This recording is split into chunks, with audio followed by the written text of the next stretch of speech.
నమస్కారం. న్యాయసేవ కార్యక్రమానికి స్వాగతం. ఇవాళ మన అంశం మహిళా చట్టాలు న్యాయ సహాయం. ఈ అంశంపై సలహాలు సూచనలు అందించడానికి మనతో పాటు ఉన్నారు 9వ junior civil judge city civil court Hyderabad Shrimati B Kalpana garu, అలాగే న్యాయవాది జేవి అమృత ప్రసాద్ గారు. వారి విలువైన సలహాలు సూచనలు స్వీకరిద్దాం. జడ్జి గారు, మహిళా చట్టాలు ఏం చెప్తున్నాయి? మహిళా చట్టాలు ఏం చెప్తున్నాయనంటే, మన భారత రాజ్యాంగం మహిళలకి సమాన హక్కులను ఇచ్చిందండి. ఇవే కాకుండా మహిళలకు ప్రత్యేక చట్టాలను ఇచ్చింది. అందులో ముఖ్యంగా చెప్పుకోవాల్సింది ఏంటంటే domestic violence act, dowry prohibition act and BNS. ఇవి కాకుండా వర్క్ ప్లేస్లో సెక్షువల్ అఫెన్సెస్ జరిగినప్పుడు POSH act plus Hindu succession act, ఇవి కాకుండా child marriage act plus POCSO, ఇలా ఇంకా చాలా చట్టాలు ఉన్నాయండి మహిళలకి. ఇప్పుడు మీరు బిఎన్ఎస్ అన్నారు కదండి, ఈ చట్టం ఏం చెప్తుంది?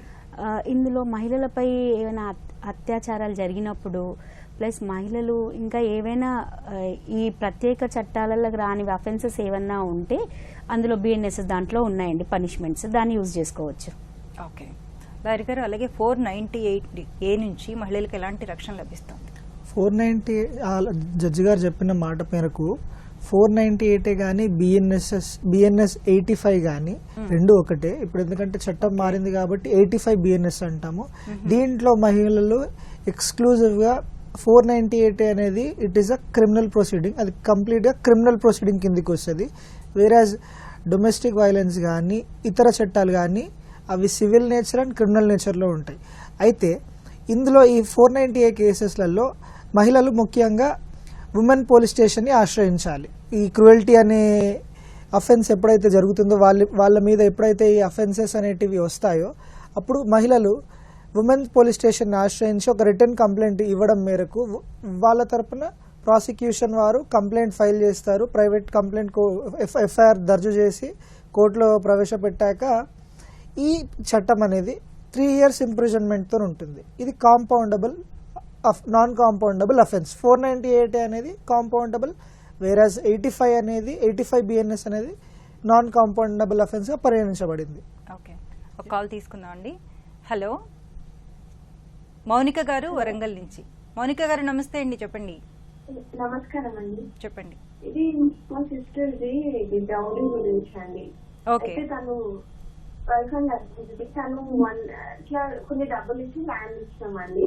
అయితే లేదు మొత్తం ల్యాండ్ మొత్తం అందరూ డబ్బులు ఇవ్వాలి అని అట్లా డౌరీ అరేంజ్మెంట్ చేసి 1.5 month కి మా సిస్టర్ ని పంపించింది. అయితే మళ్ళీ ఇంటి మా అమ్మ వాళ్ళ ఇంటికి వచ్చింది తను. అట్లా ఎంత కాల్ చేసినా కూడా రావట్లేదు, తీసుకోపోవట్లేదు. మళ్ళీ మేమే పోయి పెద్ద మనుషులలో మాట్లాడి పంపించినాం. పంపిస్తే 2 days కి మళ్ళీ గొడవ చేసి పంపించిండు. అయితే మళ్ళీ అక్కడ వరంగల్ మా ఇంట్లో కేసు దగ్గర ఇన్ఫార్మ్ చేసినాం, అప్లికేషన్ ఇచ్చినాం, జస్ట్ ఇట్లా అరేంజ్మెంట్ చేసిందని. అక్కడికి వచ్చి మాట్లాడిండు, తీసుకెళ్ళమని అంటే లేదని తీసుకోపోని అన్నాడు. ఒక రోజు పెద్ద మనుషులను తీసుకొని వచ్చి మాట్లాడతా అన్నట్టు ఇక అప్పటి నుండి రాకుండా తప్పించుకుంటే అట్లా 1 year పిలిపించింది. ఎగ్జాక్ట్లీ 1 year రాగానే డివోర్స్ నోటీస్ పంపించిండు. వాళ్ళే పంపించారా అండి? వాళ్ళే పంపించారండి. ఏమని పంపించారు?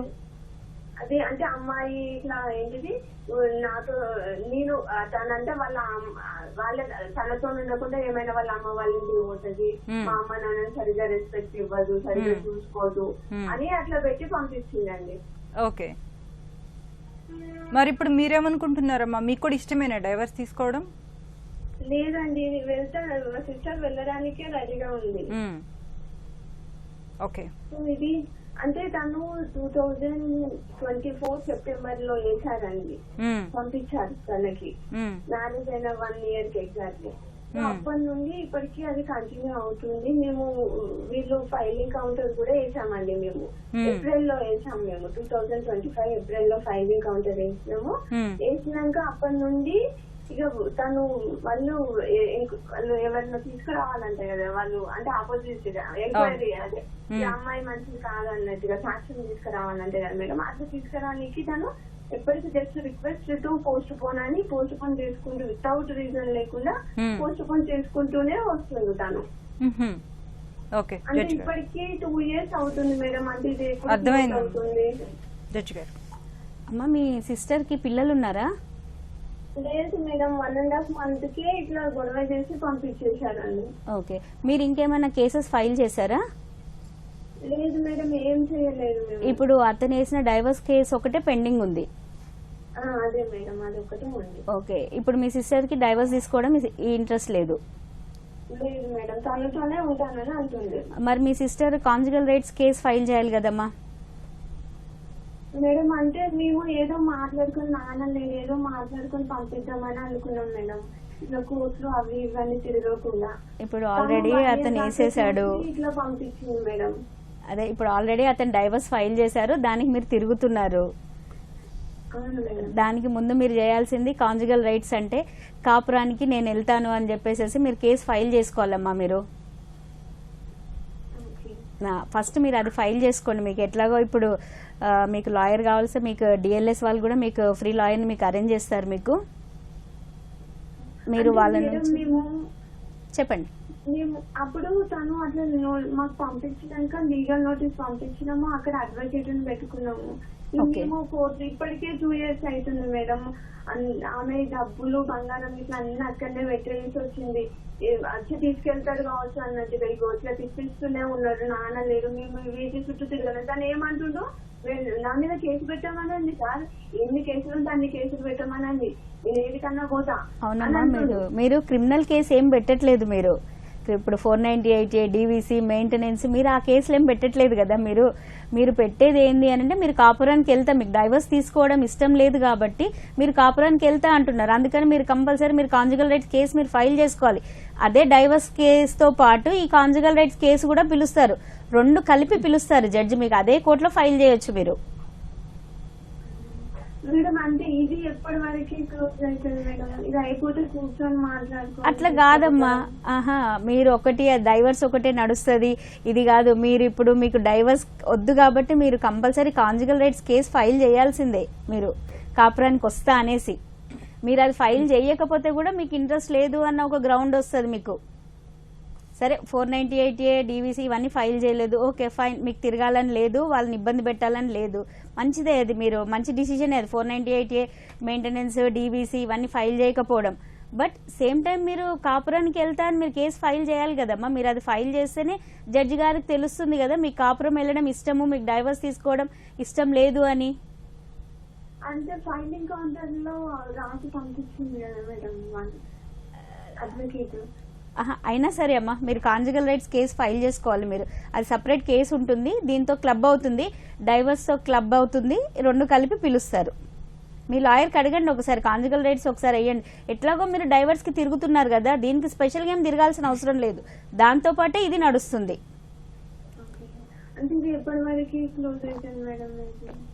మీరు రిక్వెస్ట్ చేయండి అమ్మా షార్ట్ డేట్స్కి జడ్జి గారికి. ఇప్పుడు మీరు మీరు అటెండ్ అవుతే జడ్జి గారు కూడా మీకు షార్ట్ డేట్స్ ఇస్తారు. అటెండ్ అవ్వకపోతేనే ఒక 1 month టైం అట్లా ఇస్తూ ఉంటారు. మీరు వెళ్ళి షార్ట్ డేట్ అడగండి, జడ్జి గారు ఇస్తారు. జడ్జి గారు, ఈ కాంజుగల్ రైట్స్ అంటే ఏంటి, దాని ఇంపార్టెన్స్ ఏంటి అసలు? కాంజుగల్ రైట్స్ అంటే ఇప్పుడు మనకు డైవర్స్ కావాలి అని అంటే డైవర్స్ ఫైల్ చేస్తాము, హిందూ మ్యారేజ్ యాక్ట్ ప్రకారం ఫైల్ చేస్తాము.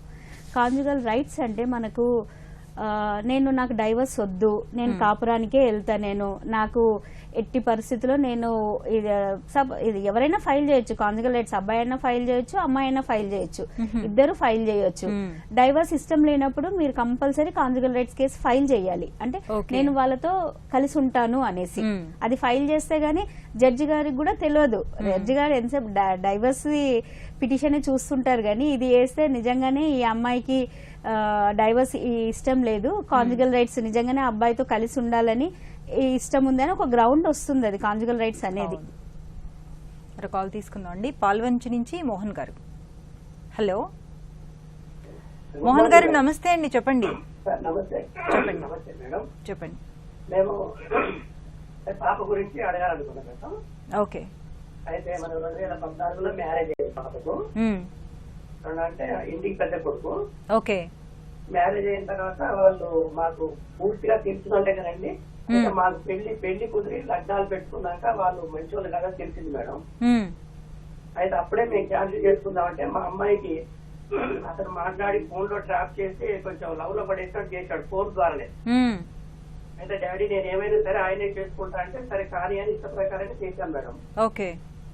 చేసిన తర్వాత వాళ్ళు పెళ్లి కార్యక్రమం అయిపోయిన ఫస్ట్ నైట్ అది జరిగిన తర్వాత అతను సెలవులని సాఫ్ట్వేర్ ఇంజనీర్ హైదరాబాద్ వెళ్ళిపోయాడు మేడం. ఆ ఫస్ట్ నైట్ తర్వాత మళ్ళీ 3 రోజులకు 4 రోజులకు శనివారం సండే సాటర్డే సండే వాళ్ళకి హాలిడేస్ ఉంటుందట. అప్పుడు వాళ్ళ ఊరికి వెళ్ళాడు మేడం, వాళ్ళ అమ్మ ఇంటికి. ఓకే. అమ్మ నాన్న ఇంటికి వాళ్ళు వెళ్ళాడు. వెళ్ళిన తర్వాత ఈ అమ్మాయి ఎదురు చూస్తుంది నా భర్త వస్తుందని చెప్పేసి. అయితే అప్పటికి వారం కూడా కాలేదు మేడం పెళ్లి. అయితే రాకపోయేసరికి ఇంకా మళ్ళీ శుక్రవారం వస్తుంది, మళ్ళీ డ్యూటీ పోయే టైం అయింది. అయితే మా అమ్మాయి అడిగింది, ఏమండి మీరు ఎక్కడున్నారు, హైదరాబాద్ ఉన్నారా, నా దగ్గర రాలేదేంటి, ఇంటికి మీరు సెలవులో రావాలి కదా అంటే నేను వచ్చాను జగ్గేపేటలో స్టే చేస్తున్నాను అన్నారు. అదేంటప్ప జగ్గే అక్కడ మీ పుట్టింట్లో ఉండటం ఎందుకు మీరు, మరి నన్ను పెళ్లి చేసుకున్న కాడికి అక్కడ దిగే కాడికి ఇక్కడికి ఎందుకు అని అడిగింది మేడం.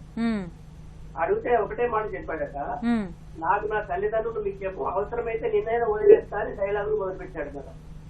ఓకే. మొదలుపెడితే మా అమ్మాయి అప్పుడే బాగా చికాకు చేసింది, అరిచింది. ఇక అప్పుడు మాకు తెలిసింది, నేను డివోర్స్ ఇస్తారా, అరే నీకు డివోర్స్ ఇస్తారా, యాదవా నువ్వు ఇంత మోసం చేస్తావా, నన్ను పెళ్లి చేస్తున్నా, మా అమ్మ నాన్న వద్దన్నా కుట్లాడు పెట్టుకుంది ఫోన్ లో. అయితే వెంటనే వచ్చింది మేడం, వచ్చి గదిలో తీసుకుపోయి కాళ్ళు పట్టుకొని చేతులు పట్టుకొని తప్పైంది అంటే కేసులు పెడతారని భయపడుతున్నారు మేడం. పెట్టి మళ్ళీ వెళ్ళిపోయింది మేడం. మళ్ళీ వెళ్ళిపోయి మళ్ళీ వారానికి కూడా రాలేదు మేడం. మళ్ళీ 2వ వారం వచ్చాడు. ఒక్క పూట ఇక్కడ నుండి మళ్ళీ జగ్గేపేటకి వెళ్ళిపోవడం మేడం. సరే అయిపోయిన అట్లా సమయం అట్లా అడ్జస్ట్ అవుతుంది అమ్మాయి. మీ అమ్మాయిని వాళ్ళ అత్తగారింటికి తీసుకెళ్ళట్లేదా అండి? తీసుకెళ్లారమ్మా. ఇప్పుడు కూడా ఒక నిమిషం అమ్మా, ఇప్పుడు కూడా ఏమైందంటే అలాగే కంటిన్యూ అవుతుందండి. అలా కంటిన్యూ అవుతూ బాబు పుట్టిందండి. ఈ లోపు బాబుకి 8 సంవత్సరాలండి. బాబు సృష్టి చేసినా పట్టించుకోడు, నువ్వే పోవాలి డబ్బులు ఇస్తాడు. మా అమ్మాయి మాకు భద్రాచలంలో పుట్టిందండి అలా.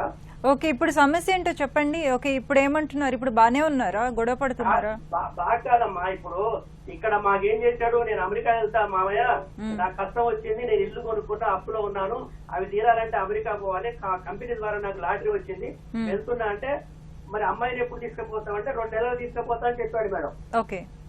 అన్ని వీసా ప్రాసెస్ అంతా చేయించాడు మేడం, టికెట్ కొనుక్కొని పోవటమే.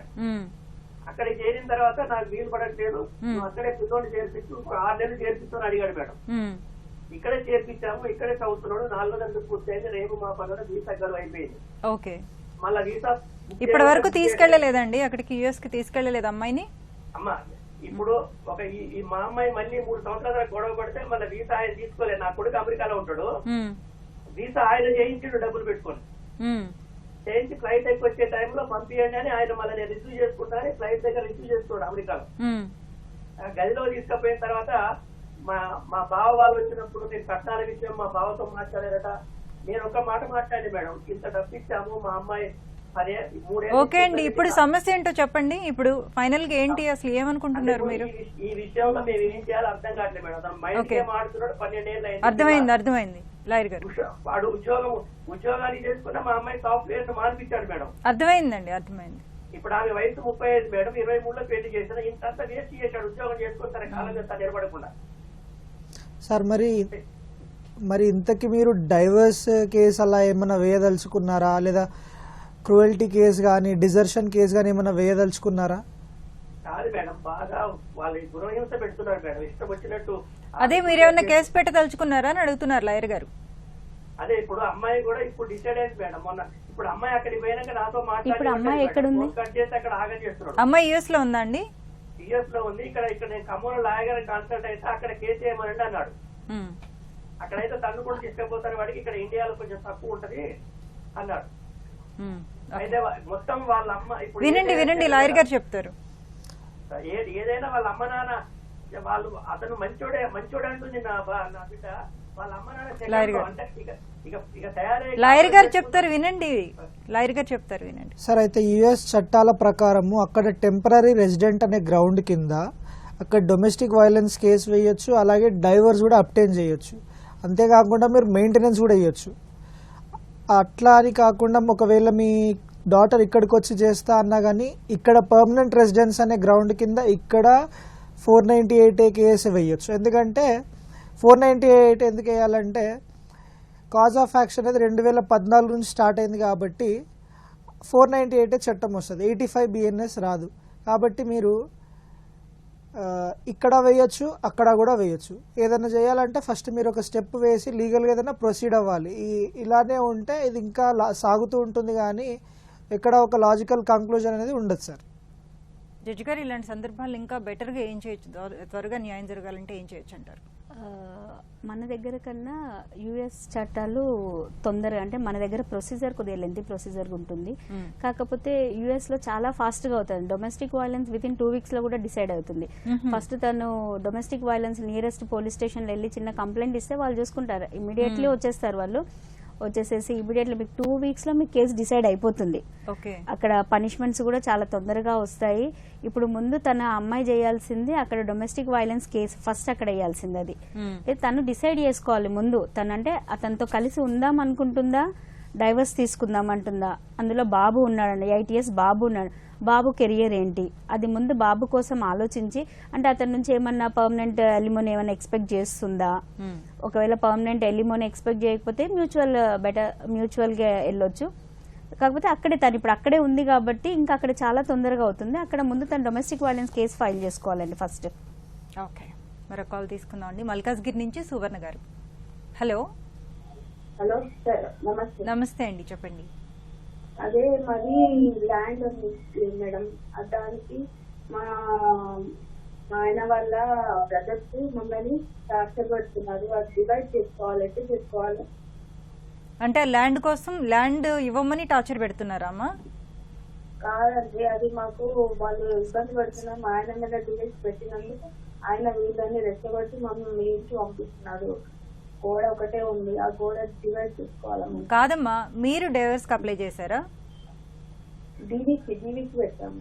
డీవీసీ పెట్టారు? పెట్టాము, డీవీసీ పెట్టాము. అయితే వాళ్ళ బ్రదర్స్ తోటి మమ్మల్ని టార్చర్ పెట్టిస్తున్నాడు మా ఆయన. అంటే ఏమని టార్చర్ పెడుతున్నారండి? ఏంటిదంటే ఇది ల్యాండ్ జాయింట్ ఉంది, ఆ జాయింట్ వల్ల మమ్మల్ని కొట్టడానికి వస్తున్నాం. మా కొడుకుని కొట్టారు, నన్ను కొట్టారు. అయితే మేము అది డివైడ్ చేసుకోవాలంటే ఎట్లా చూసుకోవాలి మేడం? ప్రాపర్టీ జాయింట్ ఉంది స్లాబ్.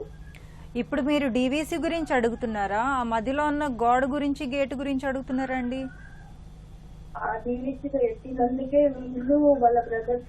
డీవీసీ పెట్టినందుకు టార్చర్ పెడుతున్నారు మిమ్మల్ని, అంతే కదా?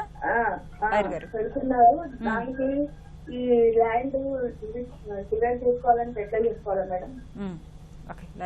మేడం, మీరు మీ హస్బెండ్ తో కలిసి ఉంటున్నారా లేదా సపరేట్ గా ఉంటున్నారా? సపరేట్ గానే ఉంటున్నాం. అంటే పక్క పక్కన లేదా ఇప్పుడున్న ల్యాండ్ అని అంటున్నారు కదా, గోడ అని అంటున్నారు కదా, అదే ప్లేస్ లో మీ హస్బెండ్ మీరు ఉంటున్నారా సపరేట్ గా? లేదు, ఆయన డివైడ్ అయ్యి వెళ్ళిపోయిండు. ఆయన వెళ్ళిపోయిండు. మా మామయ్య ప్రాపర్టీ అయితే మన పేరు మీద వచ్చింది, గవర్నమెంట్ ఇచ్చారు పట్ట. ఓకే. అయితే ఇప్పుడు అది డివైడ్ చేసుకోవాలంటే ఎట్లా? వాళ్ళు మమ్మల్ని టార్చర్ పెడుతున్నారు. ప్రాపర్టీ ఎవరి పేరు పైన ఉంది మేడం ఇప్పుడు? అది నా పేరు మీద ఉంది. మీ పేరు పైన ఉందంటే మీరు డివైడ్ చేసుకోవాల్సిన అవసరం ఉండదు, మీరు చేయని అవసరం లేదు. మీకు అది మీకు రైట్ ఉంది. జాయింట్ ఉంది కాబట్టి మీరు ఎవరికి ఎంత షేర్ వస్తుందో అలాట్ అవుతుంది. ఇంకోటి ఏంటంటే గవర్నమెంట్ ఇచ్చారు పట్ట. ఓకే ఓకే, మీ పేరు పైన ఇచ్చారు.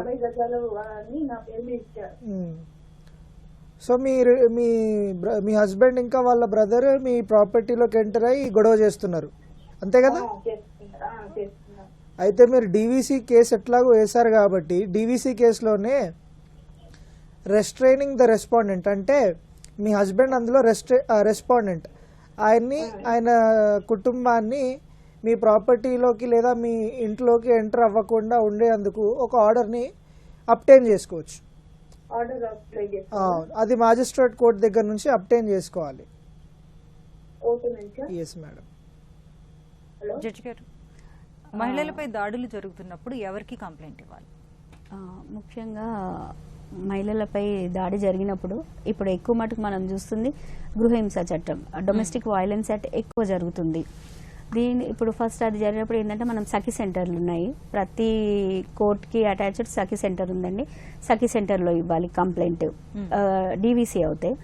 అదర్వైజ్ ఒకవేళ సఖీ సెంటర్కి వెళ్ళలేను అని అంటే కూడా మీరు కోర్టు నుంచి కూడా ప్రైవేట్ కంప్లైంట్ కూడా మీరు రిఫర్ చేసుకోవచ్చు. నెక్స్ట్ ఏంటంటే మీ ఏమన్నా ఇంకా క్రిమినల్ యాక్ట్స్ ఏమన్నా జరిగినప్పుడు మీ దగ్గరలో ఉన్న ముందుగా మీ దగ్గరలో ఉన్న పోలీస్ స్టేషన్కి వెళ్ళాలి. ఒక పోలీసు వాళ్ళు 99% తీసుకుంటారు. ఒకవేళ ఇన్ కేసు ఎట్లాంటి పర్సన్లో తీసుకోలేకపోతే మీరు పై ఆఫీసర్ ఎస్పీ ఆఫీస్కి వెళ్ళి ఇవ్వచ్చు. ఒకవేళ మీకు అక్కడ కూడా తీసుకోలేదు అని అనుకోండి, మీరు ఎస్పీ ఆఫీస్లో మామూలుగా ఇన్వర్స్ సెక్షన్ ఉంటుంది, అక్కడ ఇచ్చేసేయచ్చు. ఇంకొకటి ఏంటంటే ప్రతి కోర్టుకు ఒక లీగల్ సర్వీస్ అథారిటీ అనేది ఉంటుందండి. అక్కడ మీడియేటర్స్, కౌన్సిలర్స్ ఉంటారు. అది అంతా మనకు ఫ్రీ సర్వీస్, అడ్వకేట్ని మీకు ఫ్రీగా ప్రొవైడ్ చేస్తారు. మీకు ఫ్రీగా లీగల్ సర్వీసెస్ అన్నీ మీకు అంటే చట్టాలన్నీ అందరికీ తెలియదు కదా, వాళ్ళు మీకు మీరు ఫేస్ చేస్తున్న ప్రాబ్లం ఏ చట్టం కిందకి వస్తుంది, దానికి సొల్యూషన్ ఏంది అనేది వాళ్ళు చెప్తారు. వాళ్ళు డిఎల్ఎస్ ఉంటుంది, డిస్ట్రిక్ట్ లీగల్ సర్వీస్ ఉంటుంది, ఎంఎల్ఎస్ ఉంటుంది, స్టేట్ లీగల్ సర్వీస్ ఉంటుందండి. మీకు ఏ లీగల్ సర్వీస్ మీకు దగ్గర ఉంటే ఆ లీగల్ సర్వీస్ని మీరు అప్రోచ్ అవ్వచ్చు. అదంతా ఫ్రీ ఆఫ్ కాస్ట్లోనే మీకు ప్రొవైడ్ చేస్తారు మీకు. ఓకే లాయర్ గారు, అలానే గృహహింస కేసు నడుస్తున్నప్పుడు పాస్పోర్ట్ని రద్దు చేసే అవకాశం ఉంటుందంటారా, సీజ్ చేయొచ్చు అంటారా? ఉంటుందండి. ఎందుకంటే గృహహింస చట్టం అనేది 498 కేసు క్రిమినల్ కేసు కాబట్టి పాస్పోర్ట్ అటాచ్మెంట్ అవుద్ది. ఇంకోటి ఏంటంటే ఒకసారి కేసు రిజిస్టర్ అయ్యాక కోర్టు డైరెక్షన్ ఇస్తుంది దట్ పాస్పోర్ట్ అనేది కోర్టులో డిపాజిట్ చేయాలి. ఒకవేళ పాస్పోర్ట్ ఉంటే లేదు అన్న క్రమంలో మీరు ఒక అఫిడవిట్ ఇవ్వాలి. ఎవరంటే హస్బెండ్, ఎందుకంటే కేసు జనరల్ గా హస్బెండ్ పైన వేస్తారు వైఫ్. సో హస్బెండ్ కేసులో ఉన్నప్పుడు హస్బెండ్ అఫిడవిట్ ఇవ్వాల్సి వస్తుంది. నాకు పాస్పోర్ట్ లేదు, నాకు పాస్పోర్ట్ అథారిటీ వాళ్ళు ఎలాంటి పాస్పోర్ట్ ఇష్యూ చేయలేదని ఒక అఫిడవిట్ ఇవ్వాలి. ఒకవేళ ఉన్న క్రమంలో పాస్పోర్ట్ డిపాజిట్ చేయాల్సి వస్తుంది. ఓకే. అలాగే జడ్జి గారు, గృహహింస కేసు అంటే 498ని రద్దు చేసుకునే అవకాశం ఉంటుందంటారు, అంటే రాజీ పడొచ్చు అంటారా కేసు వేసిన తర్వాత? 498A ఇప్పుడు ఉన్న కొత్త యాక్ట్ ప్రకారం అయితే కాంప్రమైజ్ అవ్వలేమండి. కాకపోతే హాస్టైల్ విట్నెస్గా చేసుకొని హాస్టైల్ చేసుకోవచ్చు కేసుని.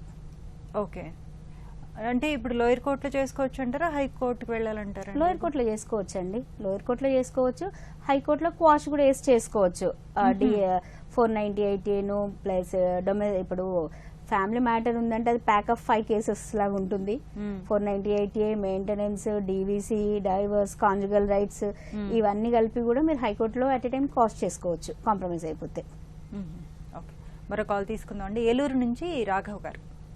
హలో, నమస్తే అండి, చెప్పండి. నమస్తే అమ్మా. చెప్పండి రాఘవ్ గారు, చెప్పండి. మేడం, మా సిస్టర్ కి కొంచెం మాటలు రావు. నేను రెండో భార్య పెద్దలమ్మ మా తండ్రి గారికి. ఆమెకి మైనార్టీ చేరకముందు 14 సంవత్సరాలప్పుడు మా తల్లికి విడాకులు ఇచ్చి ఆమె సంరక్షణార్థం ఆమె దగ్గర నుంచి కొంత అమౌంట్ ఇచ్చి సెటిల్మెంట్ చేసుకున్నాడు. తర్వాత ఆయన పోయారు రీసెంట్ గా 4 years బ్యాక్. ఫస్ట్ భార్య పిల్లలతో ఆమెకి నాకు ఆస్తిలో వాటా వస్తుంది, మా తాత ఆస్తి నుంచి. ఓకే, 14 ఏళ్ళకే పెళ్లి చేశారా అండి? కాదమ్మా, ఆమెకి 14 వయసు ఉన్నప్పుడు ఆయన విడాకులు తీసుకున్నాడు మా మదర్ తో, రెండో భార్య మా మదర్. ఓకే, మీ మదర్ తో 14 సంవత్సరాలప్పుడు విడాకులు తీసుకున్నారు? మా సిస్టర్ 14 సంవత్సరాలప్పుడు. ఓకే, మీ సిస్టర్ కి 14 సంవత్సరాలు ఉన్నప్పుడు. ఓకే, మళ్ళీ పెళ్లి చేసుకున్నారు అయిన తర్వాత, అంతేనా? మళ్ళీ ఫస్ట్ పెళ్లి అయిందమ్మా, తర్వాత మా అమ్మగారిని రెండో భార్య తీసుకున్నారు. ఓ, మీ అమ్మగారు రెండో భార్య. ఓకే, విడాకులు తీసుకునే మళ్ళీ రెండో వివాహం చేసుకున్నారా? విడాకులు తీసుకోలేదమ్మా, వాళ్ళకి తెలుసు. ఓకే ఓకే, ఇప్పుడు మీకు ఆస్తి ఎక్కడి నుంచి రావాలని కోరుకుంటున్నారు? మొదటి భార్యని? మా తాతగారు ఆస్తి వాళ్ళ అన్నదమ్ములు సెటిల్మెంట్ చేసుకున్నారు. మీరు రెండో భార్య పిల్లలు కదండి? అవునమ్మా. ఓకే జడ్జి గారు, ఇప్పుడు రెండో వివాహం అంటే మొదటి వివాహం విడాకులు తీసుకోకుండా రెండో వివాహం చేసుకున్నారు. రెండో వివాహానికి సంబంధించిన పిల్లలు వీళ్ళకి తాతగారి ఆస్తులు వస్తాయా లేదా? వస్తాయండి, ఎందుకంటే ఇప్పుడు ఇల్లిజిటిమేట్ చైల్డ్ అనేది ఏం లేదండి. పెళ్లి నుంచి ఉన్న పిల్లలు, పెళ్లి కాకున్న పిల్లలు అందరు లెజిటిమేట్స్. ఇప్పుడు వాళ్ళకి కంపల్సరీ వాళ్ళ తాతగారి ఆస్తి నుంచి వాటా వస్తుందండి వాళ్ళకి. అది వాళ్ళ నాన్న స్వార్జితం అవుతే అది వాళ్ళ నాన్న ఇష్టం పైన డిపెండ్ అయి ఉంటుంది. కాకపోతే వాళ్ళ తాతగారిది అందరికి ఈక్వల్ గా వస్తుందండి. ఇప్పుడు వీళ్ళ మదర్ సెకండ్ వైఫ్ అంటున్నారు కదా, వీళ్ళకి వస్తుంది, ప్లస్ ఫస్ట్ వైఫ్ వాళ్ళ పిల్లలకి కూడా వస్తుందండి, ఈక్వల్ గా వస్తుంది వాళ్ళ తాతగారిది. ఓకే, సో ఆవిడ మొదటి వైఫ్ ఉన్నారు కాబట్టి ఆవిడకి కూడా వాటా వస్తుంది కదండి? వస్తుందండి. ఓకే, రెండో భార్యకి ఎలాంటి హక్కులు ఉంటాయంటారు? ఇంకా విడాకులు తీసుకోలేదు కాబట్టి ఆవిడకి ఎలాంటి హక్కులు ఉంటాయంటారు అసలు? విడాకులు తీసుకోలేదు లేకుండా అని అంటే చేసుకున్నారు. ఇప్పుడు అది యాక్చువల్గా మ్యారేజ్ రిజిస్ట్రేషన్ ఉందా, ఫస్ట్ మ్యారేజ్ వ్యాలిడ్ మ్యారేజా కూడా మనకు ఐడియా లేదు మనకి. కాబట్టి ఇప్పుడు నాకు తెలిసి 2 మ్యారేజ్లు వ్యాలిడ్ మ్యారేజ్ లానే ఉంటాయి. ఎందుకంటే వీళ్ళకి 2 పిల్లలు, వాళ్ళకి మరి ఫస్ట్ వైఫ్ పిల్లలు ఉన్నారా లేదా నాకు చెప్పలేదు వాళ్ళు. కాబట్టి ఇద్దరికి వస్తుందండి. కాకపోతే ఇద్దరు వైఫ్ కి ఒకటే షేర్ వస్తుంది. ఓకే, ఒక షేర్ లోనే ఇద్దరు ఇద్దరు share తీసుకోవాలి, చేసుకోవాలి. ఇద్దరు Okay. షేర్ చేసుకోవాలి. Okay okay. మరి కాల్ తీసుకుందాం అండి. నిజామాబాద్ నుంచి విష్ణు గారు. హలో విష్ణు గారు, నమస్తే అండి. నమస్కారం సార్. చెప్పండి విష్ణు గారు. ఏం లేదు, మా మిస్సెస్ కాపురానికి రావట్లేదు. ఎన్ని సంవత్సరాలు అయిందండి మ్యారేజ్ అయ్యి? మ్యారేజ్ అయ్యి 14 లో అయింది. 2014లో అయిందా అండి? రీసెంట్లీ ఒక 4 years అవుతుంది ఆమె రావటం లేదు. ఓకే, పిల్లలు ఉన్నారా అండి? ఉన్నారు, 2 పిల్లలు ఉన్నారు. పిల్లలు ఎక్కడున్నారు? పిల్లలు ఆమె దగ్గరనే ఉన్నారు. అంటే ఎన్ని సంవత్సరాలు అయిందండి ఆవిడ వెళ్ళిపోయి? 4 సంవత్సరాలు వెళ్ళిపోతుంది మేడం. మా పిల్లసంగా పెద్ద మనుషులు 9 సార్లు ట్రై చేశాను, అయినా కానీ రావట్లేదు. నాకు అవసరం లేదు, నాకు అవసరం లేదు, అవసరం లేదు అంటుంది. అంటే ఏ రీజన్ తో అంటున్నారండి? రీజన్ ఏమన్నా చెప్పారా? మాతో ఏం చెప్పలేదు. చిన్న చిన్న రీజన్స్, చిన్న చిన్న అంటే అవి ముందు చెప్తారు కదా పెద్ద పెద్ద, అవన్నీ కాదమ్మా పెద్ద పెద్ద రీజన్స్ కానీ అనాలి, ఇట్లాంటి చిన్న చిన్న పట్టించుకోకూడదు అని బాగా చెప్పారు పెద్ద మనుషులు. ఓకే, పెద్ద పెద్ద రీజన్ ఏం చెప్తలేదు. ఇప్పుడు అప్పుడు రావటం లేదు, 4 years మీరు కాపురానికి రమ్మని ఏమైనా నోటీస్ పంపించారా అండి? పంపించలేదు. ఎందుకంటే పంపించలేదు. పెద్ద మనుషుల మధ్యలో కూర్చొని మాత్రం మాట్లాడారు, అంతే కదండి? 3-4 సార్లు మాట్లాడాము. 4 years అయిపోతుంది, అయినా రావటం లేదు. వాళ్ళ పేరెంట్స్ ఏమంటున్నారు?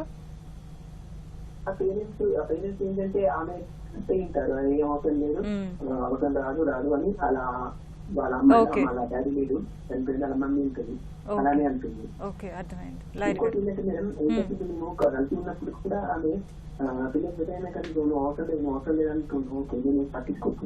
ఎందుకంటే ఇట్లా అంటారు కదా అని చెప్పి పిల్లలు పెద్దయిన తర్వాత నేను అవసరం లేదు, నువ్వు అవసరం లేదని అంటుండే మీకు. ఓకే, నేను పట్టించుకోవచ్చు. ఎందుకంటే మా చిన్న ఎకనామిక్ ఫ్యామిలీ, చిన్న లాయర్ గారు చెప్తారు, వినండి. అయితే మీరు చెప్పినట్టు దాని ప్రకారం ముందుగా మీరు ఒక లీగల్ నోటీస్ని ఇష్యూ చేయండి కాపురానికి రమ్మని. దాన్ని బట్టి మీ ఆవిడ రిప్లై ఇస్తుందో ఇవ్వదో దాన్ని చూసి మీరు ముందుకు వెళ్ళొచ్చు, కోర్టును ఆశ్రయించవచ్చు. కాపురం కాదు కూడా పంపాను. అవును, నోటీస్ పంపించాల్సి, ఎందుకంటే అది ఒక స్టాండర్డ్ ప్రూఫ్ ఆఫ్ కమ్యూనికేషన్ ఉంటుంది. పెద్ద మనుషుల దగ్గర జరిగిన మీడియేషన్ అనేది స్టాండర్డ్ ప్రూఫ్గా ఉండదు.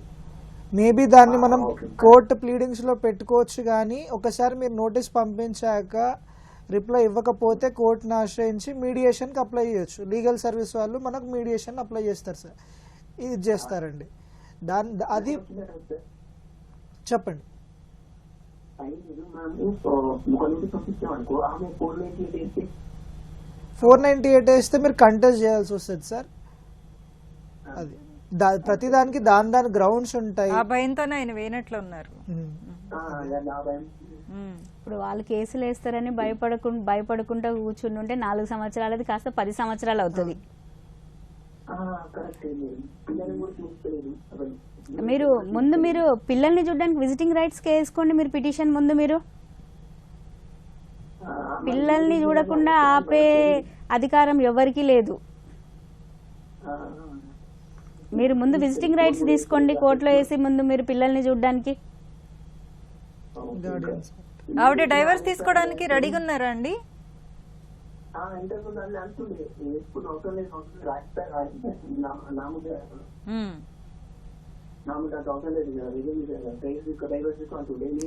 ఇప్పుడు పిల్లల మెయింటెనెన్స్ కి మీరు ఏమైనా ఇస్తున్నారండి? మీరు డబ్బులు పంపిస్తున్నారా పిల్లల ఎడ్యుకేషన్ కి గిట?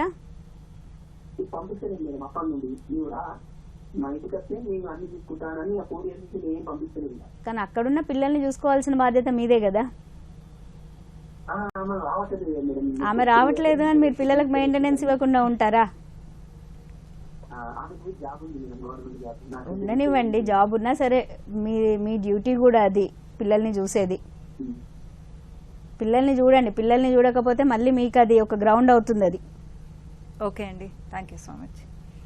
ఇప్పటివరకు మనం మహిళా చట్టాలు న్యాయ సహాయం అంశంపై సలహాలు సూచనలు స్వీకరించాం. వచ్చే శనివారం 9:30 న్యాయ సేవ కార్యక్రమంలో మళ్ళీ కలుసుకుందాం. అంతవరకు సెలవు.